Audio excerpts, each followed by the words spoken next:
from the beaches to the valleys. At 6, this is KEYT News Channel 3, where the news comes first. Good evening, I'm Beth Farnsworth. And I'm CJ Ward. We begin tonight at 6 with a News Channel 3 special report. When hundreds of pounds of pot are grown right here in our own backcountry, it's not only illegal, it uses a lot of natural resources. News Channel 3 reporter Victoria Sanchez went inside a marijuana grow. And Tori, cameras aren't normally allowed to go inside these areas. No, they're not, because there's always potential for danger at a former drug operation. But we had Los Padres Forest law enforcement officers and a police dog that went in before us to make sure the coast was clear. And we were surprised to see what was still there. Our cameras went where few have gone before, an illegal pot farm located in the Santa Ynez Valley. Any singles here? Getting there would be anything but easy. Any guns or anybody that doesn't look like us, let us know. 4 armed law enforcement officers and a police dog led a group of volunteers and journalists walking single file to the site. Just bend down low so you don't get the back of your jacket caught on it. This isn't the typical trail people use for a leisurely hike, as we found out by barbed wire we had to climb under. Thank you. When we arrived, it wasn't immediately obvious this was once a sophisticated drug operation. We're about 3/4 of a mile from the nearest road and right above the marijuana grow. We're told it spans 10 acres down this hill, and when it was active, had thousands of marijuana plants.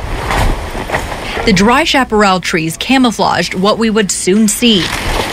The trees started to open up where the growers cut back the branches, but left the canopy to cover their crop, a trick of the trade that kept this site a secret for at least 2 years.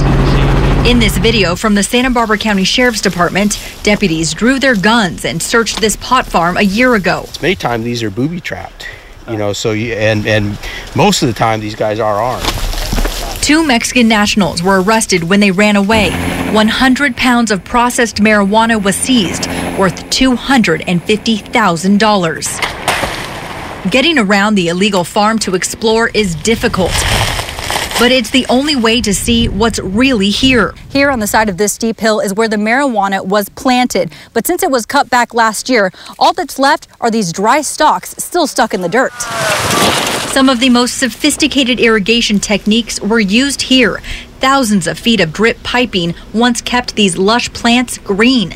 Most of it remains. It's called an emitter, and it's just where the water drips out. So each plant would have one of these coming off of it. Keeping this farm profitable with 3 to 5 harvests a year took a lot of work and took a lot out of the natural resources. So what they do is they find the natural springs. They'll use the irrigation line and put them into the spring and then collect the water into these tarps. They'll fill up pools and they'll use the pumps to pump out the water and feed the whole garden. Especially during a drought, it's irritating. It's disappointing to see this happen.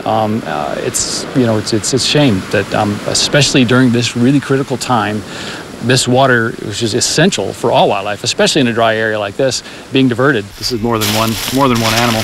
Kevin Cooper has been a forest biologist since the 1980s. He says during a drought, animals from foxes to frogs rely on the springs and often can't adapt when the water is taken away. And the problem isn't just taking the water out, it's also what's being put in it. They use herbicides in these areas, and poisons that are not even legal in the United States are brought up from Mexico. Areas with the chemicals are taped off to be disposed properly.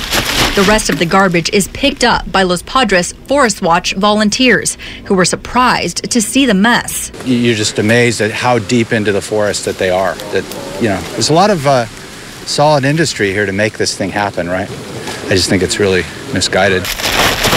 The garbage gets bagged up and hauled out. When they say this is Forest Service property, it's government property, well, that's synonymous with saying this is your property, this is your backyard, you own this land. And these criminals are coming in and they're violating the law and they're making it a hazard. For this part of the forest to heal, it'll take time. The 2 men who were arrested at the pot grow, Joel Lopez and Cipriano Torres, were both deported to Mexico.